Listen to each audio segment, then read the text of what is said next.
Hello, my Facebook friends. How you doing? It's Kevin McNeil, the creator and owner of the 12 Project, company that I created to educate the world on the effects of abuse. Our passion is to educate 12 million people around the world on the effects of abuse and help people heal from the effects of abuse. Well, I wanted to make a video before Heal with Kevin McNeil because I wanted to tell you what's the deal with Kevin McNeil. Some of you have been inboxing me, texting me, and asking me questions. Why am I so passionate about this subject of abuse? Why did I walk away from my career of 20 years as a detective, law enforcement officer, where I investigated sex crimes, crimes against children, sex trafficking, rapes, domestic violence, murder, missing juveniles, anything dealing with abuse? Why did I walk away from a secure 20-year career in law enforcement to start my own company? And I just wanted to make the video to kind of explain to you where I'm coming from.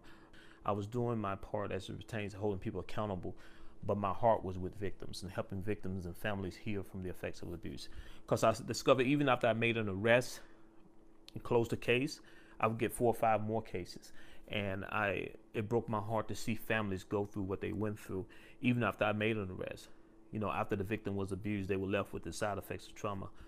And the families were left with it as well. It wasn't just that the person was abused, but the whole family suffered from the effects of abuse. And so I just walked away. I felt God calling me to do more in the area of victim advocacy. And so I started the 12 Project. And many of you asked me, why did I call it the 12 Project? Well, 12 has a very meaningful, very symbolic to me. First of all, 12 is symbolic for it means justice. It means renewal, restoration, renewal. That's why we have 12 months in a year, 12 hours in a day. 12 people sit on the jury to make justice decisions in the courtroom. But the main reason is that Jesus chose 12 disciples. While reading the Bible one day, Matthew 10:1, I saw where Jesus summoned his 12 disciples. And the Bible says in Matthew 10:1, he summoned the 12, and he gave them power over abusive spirits. And that just really touched me.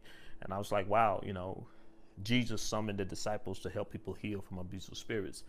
And so I decided to call my organization the 12 Project.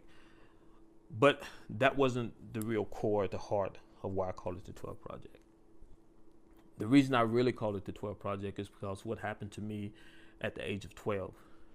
At the age of 12 or 13, I was visiting a friend, coming home from school, and after lifting weights with him at his house, I decided to leave, and it was getting kind of late, getting dark, and I decided to take a shortcut there in Memphis, Tennessee, where I went to high school, Booker T. Washington, and I cut behind the high school, and out of nowhere appeared a man, and that man began to assault me. He dragged me down into the football stadium and dragged me underneath those bleachers, and he continued to beat me, and I tried to fight him off, but I was unsuccessful as a little boy.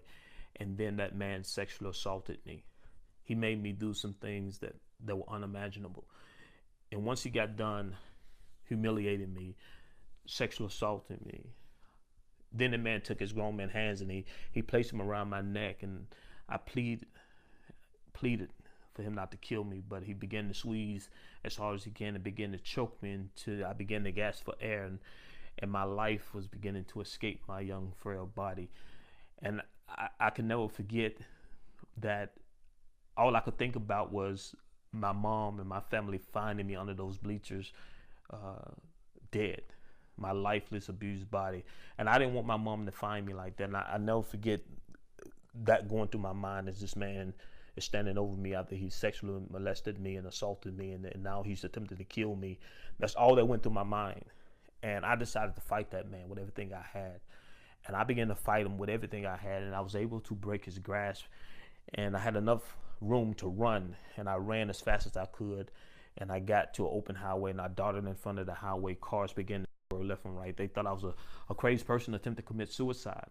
And I never forget that long journey home. And I had on no shirt, no shoes. I just had on my jeans that were torn with blood and mud on them. And I got home, and my mom saw me. She was terrified, and she went to call the police. And I told my mom, no, don't call the police, because I was afraid that if my mom called the police, they would get the truth out of me. And I lied to my mom. I told her, I said that I was robbed.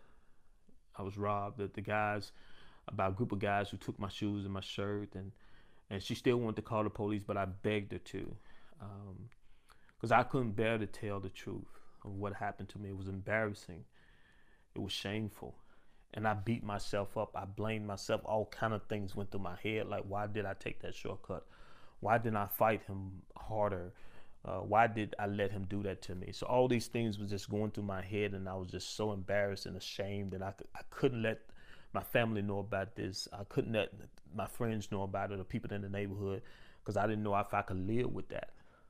And so as I'm watching what's going on in the world today, and I hear people asking all these questions, like, why are these victims coming forward now? Why did they take so long? I understand those victims. You see, the questions that you all are asking, why did they take so long? Why didn't they fight the person? Why didn't they say no? As victims, we ask ourselves these questions. We beat ourselves up for years, and we hold ourselves captive and hostage to the pain that we feel on the inside. And we're wondering what's going to happen to us. And so the questions you're asking of these victims, they've asked themselves that, as I did for 20 to 30 years. It took me almost 30 years to come forward with my story and to tell the truth. And even now, some of you listening to me, this is your first time hearing this truth. You didn't know this about me. But I wanted you to know it about me, because I wanted you to know where I was coming from and why I'm so passionate about Heal with Kevin McNeil, why I'm so passionate about teaching people about the effects of abuse, that once an abusive act happens, it destroys the rest of a person's life. How trauma actually destroys the person's brain, and it causes them to make decisions that they don't want to make.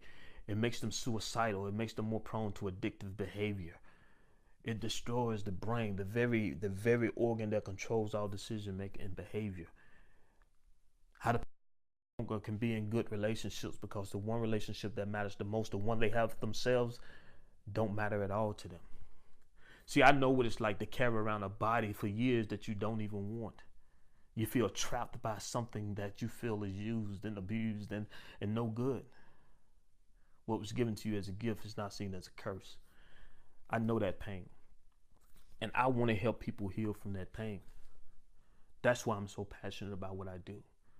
That is why I started the 12 Project. That's why I walked away from a job with no money in my bank account, no insurance, no plan, no goal. I didn't know where I was going, but I knew God was calling me to do more. And so that's why you see me more on Facebook. That's why you see me doing videos. This is why you see me coming to you, passionately asking you to help me with this goal, with this passion, with this call on my life. So thank you, Facebook, for all that you've done to support me. Thank everyone. Again, this has been Kevin McNeil, CEO and founder of the 12 Project. I pray that you would join me in my YouTube series, Heal with Kevin McNeil. I pray that you will buy the books that I put out to help young children heal, because I believe that it's our responsibility to make tomorrow better for today's children. And I'm asking for your support and help. Thank you so much. God bless you. Love you. Peace.